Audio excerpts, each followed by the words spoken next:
మనం ముందుకు వెళ్ళడానికి, అడుగేయడానికి, సెటిల్ అవ్వడానికి, ఒక ఇల్లు కొనుక్కోవడానికి, ఒక కారు కొనుక్కోవడానికి, ఎంతో లైఫ్లో ప్లాన్ చేయడానికి, ఎన్నో విషయాలు. ఆ సక్సెస్ మనకి చాలా ఎనర్జీ ఇస్తుంది. So success is very important. Success లేకపోతే నేను ఎప్పుడో చెప్పినట్టున్నాను, అది ఫిలిం నగర్ లోపల వెళ్ళలేము, అలా నేరుగా హైటెక్ సిటీ అలా వెళ్ళిపోతూ ఉండొచ్చు. అలా ఏదో ఒకలాగా చూస్తారు మనల్ని, సక్సెస్ అలా చూస్తారనమాట. సో మేము ప్రే చేసుకున్నదల్లా ఒక సక్సెస్ కోసమే.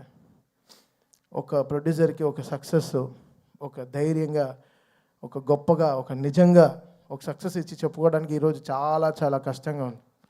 నెగటివ్ ట్రోల్స్, నెగటివ్ ట్యాగ్స్ ఎంతో వేసి, ఇప్పుడు దీని వెనకాల ఒక ప్రొడ్యూసర్, ఒకటి నిర్మాత ఉన్నాడు. అది కూడా తను ఎంతో కష్టపడి ఎక్కడి నుంచో ఊరంతా వెతికి చాలా డబ్బులు తెచ్చుకుని, సొంత డబ్బు కాకుండా ఫైనాన్స్కి తెచ్చుకుని ఒక సినిమాలో పెట్టేటప్పుడు ఆ కష్టం, అది మీరు పెట్టే ఆ నెగటివ్ ట్రెండ్స్లో ఒక ప్రొడ్యూసర్ ఎంత కూలిపోతున్నాడని మీకు తెలియదు.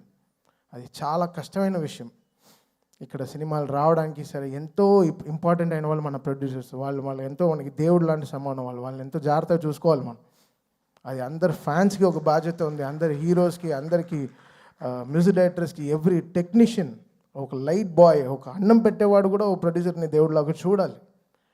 అంటే ఈరోజు వరల్డ్ అంతా ఒక తెలుగు సినిమాని చాలా గర్వంగా చూస్తుంది. తెలుగు సినిమా ఇస్ షైనింగ్. ఏ తమిళ డైరెక్టర్కి వెళ్ళినా, సార్ తెలుగులో ఒక సినిమా చేయాలి సార్, మంచి హీరో చెప్పండి అంటాడు. ఏ మలయాళం డైరెక్టర్కి వెళ్ళినా ఒక తెలుగులో ఒక సూపర్ ఎక్స్ట్రాడినరీ సబ్జెక్ట్, తెలుగులో ఒక సబ్జెక్ట్ చెప్పాలి. ఏ కన్నడ దగ్గరికి వెళ్ళినా ఒక తెలుగులో చెప్పాలంటున్నారు. హిందీ వాళ్ళ దగ్గరికి వెళ్ళి, మన నేను బేబీ జాన్ చేసినప్పుడు కూడా తెలుగులో ఒక సూపర్ సబ్జెక్ట్ చేయాలి బ్రదర్ చెప్పండి అంటున్నారు.